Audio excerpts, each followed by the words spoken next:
A ran cwmni Curiad, dwi, Ruth Myfanwy, yn falch iawn i groesawu ato ni heddi am sgwrs Robat Arwyn, y cyfansoddwr, a Mererid Hopwood, y bardd, sydd wedi cydweithio ar darn o waith creadigol o'r enw Hanes Creu Popeth yn y byd.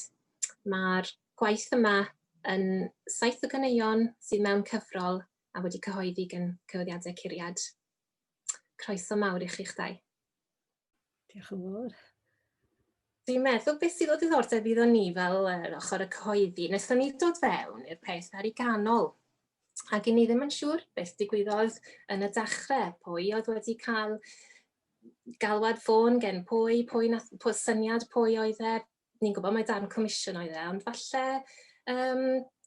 gallwch chi goleuo ni ar hyn. So, Robat Arwyn, shwt dechreuodd e gyd? Wel, syniad oedd o gan cyfarwyddwr cerdd, gwyl gerdd Gogledd Cymru. Gwyl gerdd rhyngwladol Gogledd Cymru sy'n cael ei chynnal bob blwyddyn yng Nghaerdilan Llanelwy. A mi ofynodd Ann Atkinson, y cyfarwyddwr cerdd, fyswn ni a diddordeb i sgwennu rhywbeth i wahanol gorau. Côr cynradd, côr uwchradd efallai, a chor dipyn hun, sef y cor dwi'n ei arwain, cor rhithiol. A bob blwyddyn mae'r wyl gyda thema arbennig, a'r thema y flwyddyn honno oedd y fam ddeiar. Ac felly dyma drafod, dwi'n meddwl ar y pryd, Mererid oedden ni newydd gwblhau hwn i fy mrawd ar gyfer Eisteddfod Caerdydd, a mi oedd Ann Atkinson yn awyddus iawn i symud ymlaen a bod ni'n medru cydweithio eto hefo'n gilydd i greu rhywbeth newydd sbon ar gyfer yr wyl. Ac felly, oedd rhaid cysylltu gyda Mererid i ofyn am be gawn ni wneud am y fam ddeiar. Ie, a fel dwi'n cofio, o Tisus wedi cael y syniad y bydden ni'n gallu creu 7 can neu 7 symudiad rhywsut. Ac oedd hwnna wedyn wrth gwrs yn arwain yn meddwl at, wel, Genesis a creu'r byd mewn 7 niwrnod. Ond o'n i ddim, wel, dwi'n credu oedd y ddoi, o'n i ddim yn eitha hapus i ddweud yn union y stori fel ag y mae, ond i'n teimlo bod angen rhyw fath o osod cyd-destun yn dyfe, rhag bod bobl yn meddwl bod ni'n, beth bynnag ydy'r gair, yn llythrenolwyr, neu'n yn meddwl yn llwyr mai bod fel yna ddigwyddodd pethau dros amser mor fyr ar 7 diwrnod, ac felly benderfynu ni'n gwneud rhyw brolog, a ni wedi stwffo diwrnod 3 a 4 fel dwi'n cofio, at ei gilydd mewn un symudiad i ni gael dala chydig bach o le. A'r cyd-destun wnaethon ni greu, oherwydd oedd y nifer hyn o gorau, bod yr rai iau yn holi rai hun. A chymod, ddim unrhyw gwestiwn bob dydd, ond y cwestiwn mawr yn dyfe, o ble ddath y byd? Dwi'n gwybod os oes rhywun yn dod i gofyn y cwestiwn hwnna i chi, ond mae eisiau tynnu anadl a meddwl, iawn, wel, sut gai ateb? A wedyn, wrth gwrs, mae'r stori mynd yn ei blaen o fyna wedyn. O'n i'n tybio sut oedd e i chi'ch dau i weithio efo'ch gilydd? O, fnadw. O dwi'n dibynnu yn llwyr ar y gair, ar gael y geiriau gan Mererid. Felly weithiau fydden ni'n cydrafod drwy e-bost neu alwad ffôn, ac wedyn mae Mererid yn mynd i ffwrdd ac yn meddwl, a dyn ar ôl chydig, mae yna e-bost yn dod, a dwi'n agor o, mae yna set o eiriau, a dwi'n gwirioni, dwi wrth y modd. Mae cydweithio efo Mererid wedi bod yn brofiad ardderchog i mi. Da ni ddim wedi gwneud yn byd tan rhyw 2 flynedd yn ôl nad o Mererid. Dwi'n meddwl bod ni wedi sgwennu dros 20 o ganeuon efo'n gilydd. Ac mi roedd rhain, y prolog, beth gynnon ni wrth gwrs ydi gwedd ysgaf yn chwaraeus ar stori y greadigaeth. Wel, mi sa unrhyw gyfansoddwr yn meddwl sydd gebys dwi'n di wneud y greadigaeth. Mae yna gyfansoddwyr mawr wedi taclo hon yn y gorffennol. Ond mae'r geiriau Mererid, maen nhw'n dod â gwen i'r wyneb, maen nhw'n goglais, maen nhw'n, oedd yna ddechrau. A mi oedd plant cynradd ysgol Penbaras yn cymryd y rhan y corws iau, wel oedd nhw wedi dotio. Dotio hefo'r dodos a'r hippos a'r fantos pink a phopeth oedd yn cael ei greu. Felly maen nhw'n ganeuon ysgafn, ond mae geiriau Mererid yn dod â gwen i wyneb i wrth i mi gyfansoddi. Ti'n gyrraedd, na ni yn cael lot o sport, a anfon geiriau at Robat Arwyn fel anfon llythyr at Sion Corn, achos i chi'n hala nhw eto, a mae yna anreg yn dod yn ôl. A dwi'n gweld yr e-bost yn dod, a mae'n hala llun o'r music, yr nodau a'r geiriau, a wedyn drws nesaf hwnna, mae'n rhywbeth bach arall i chi'n cael gwasgu, a fyna ping, mae'r gerddoriaeth yn dod. Arwyn ei hunan yn canu, wel, dyna ni ydy, mae'n llwyr fel dydd Nadolig. A beth sy'n braf iawn i fi gael dweud, dydw e beth yn cwyno, mae'n hapus gyda'r geiriau sy'n dod. Falle wneud ofyn o allai ailadrodd hwn neu allai altro hwnna, ond mae'n dod i ben rhywsyd. Beth yw'r rhythmau rhyfedd fi'n taflu tuag ato fe? Mae Arwyn yn llwyddo dod o hyd i'r nodau, a diolch i ti. Rhaid mi gyfadda prolog ar gan do, mae'r gwahanol rhythma yn nhw'n sialens, ond dwi wrth y modd yn cael sialens, cos mae rhywun yn gallu mynd i batrwm o sgwennu pethau mewn gyfforddus yn ei wneud, ond mae Mererid yn sicrhau mae fi ddim yn wneud hynny. A do'n i wedi clywed gan rai aelodau dy gŵr di, bod nhw wedi cael tipyn o her, dwi'n chwilio am y gan fan hyn, gyda'r byd heb ei ail. Ien, yn y gan hon, nathon ni roi'r trydydd a'r pedwerydd dydd gyda'i gilydd, so'r tir sych, y môr, yr had a'r llysiau, a fe ges i ryw syniad bydden ni yn chwarae ar eu gallu nhw i droi gwefusau a'i tafodau'n gloi, ac felly mae'r cyflythrennu yn gofyn am dipyn o, bydden ni'n dweud, crefft canu, ond mefus am mafon a mintis am mawn llysi a llysiau a'r llwyri yn llawn sinsir a saffrwn a syfu a si, glaswellt a gwymon a gwyn yn y grig, bach o chwarae fyna am riodol i Kate, gobeithio gaif a ddeiant, ond a lot o rhywbeth, ysbigoglis ac ysgall ysgawen ac yw siocled a siwgr, mae'n dda bod yn fyw. Gafon ni oed wedi sgwennu can efo'r gair ysbigoglis ydi o blaen. O hwnna'n profiad newydd.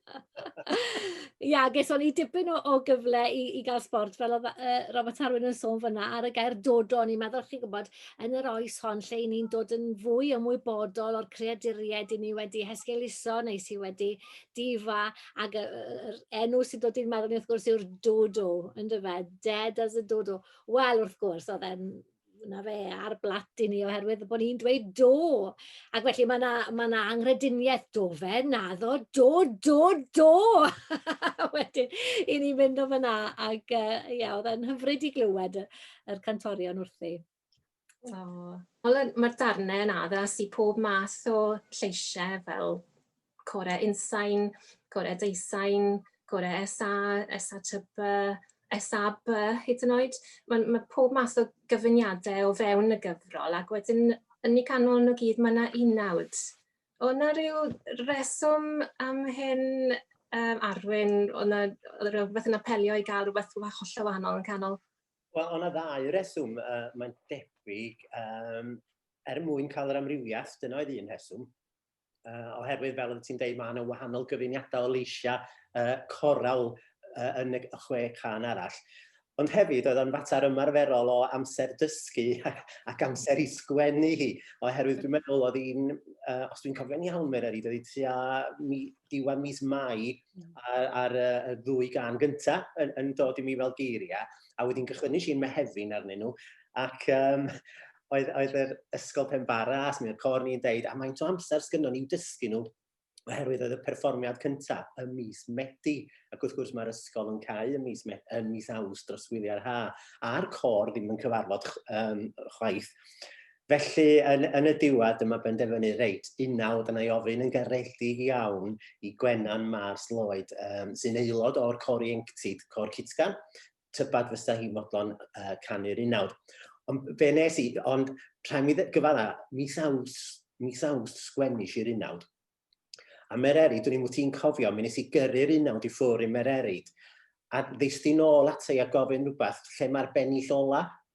Ti'n cofio hynny? Mae rhyw gof dy fi na. Dwi'n meddwl bod fi wedi gosod y geiriau i gyd, a wedyn sylweddoli sy'n pan brintis i'r geiriau allan, mi yna wedi dalen, a da ni wedi colli'r ail ar y biano yng nghanol copïau bydde eraill.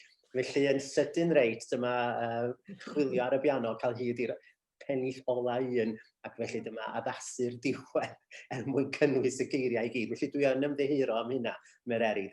Gallu chi gadael nhw mas yn iawn. O, mi oedd o'r ei clo ar dderchog i'r gan.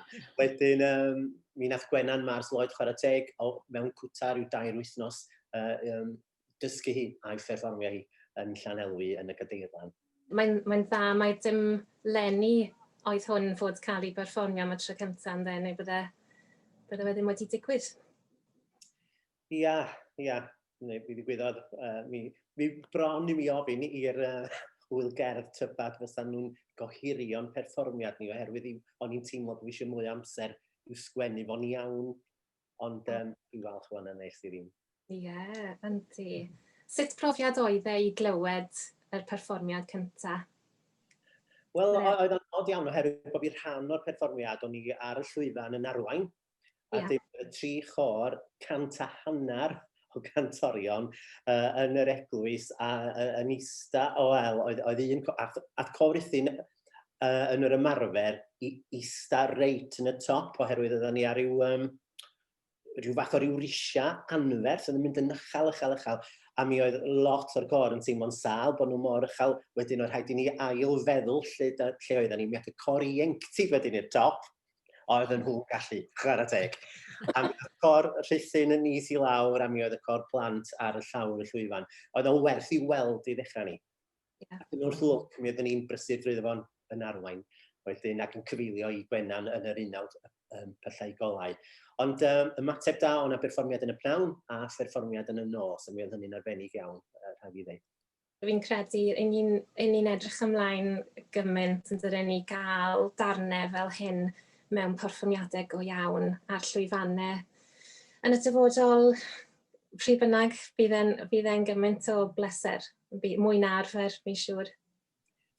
Chi'n hollol iawn. Gobeithio flwyddyn nesaf. Mi fysa dda gweld bobl cora yn pigo nhw fyny. A fel nes di sôn yn gynharach, y syniad tu nôl i'r caneuon i gyd, mae yna rhyw ailgylchu yn mynd ymlaen, dwi'n meddwl, yn enwedig yn o fi. Dyna pam dwi'n licio gweld mae'r darn yn addas, pob darn yn addas i gor unsain neu ddeusain, a mae bosib gan efo'n 4 llais hefyd. Mae'n bosib ailgylchu y caneuon a gwneud nhw mor hyblyg as i bosib. Felly, perfformiad, da ni eisiau wan. Gai ofyn un cwestiwn, y clawr, mae'n fendigedig, allwch chi dweud rhywbeth am hanes hwnna? Elin Edward sydd wedi peintio'r llun ar gyfer y clawr, ac oedd Elin wedi bod yn pendroni pwy fath o lun oedd i roed ar clawr o llyfr am Hanes Creu Popeth yn y byd. Ac oedd hi wedi meddwl am wneud rhywbeth oedd yn reit arallfydol ac yn ffantasiol o ran y delwedd. Ac dyna nath hi peintio, ac o'n i'n meddwl, mae hwnna'n mynd i wneud y job yn iawn ar gyfer clawr. Oedd e'n surprise hyfryd, mae'n rhaid i weid. Diolch yn fawr iawn iddi. Wel, mae wedi bod mor ddiddorol clywed beth sydd gyda chi'ch dau i ddweud am y cefndir tu ôl y gwaith creadigol yma chi wedi gweithio â'ch gilydd arno, Hanes Creu Popeth yn y byd.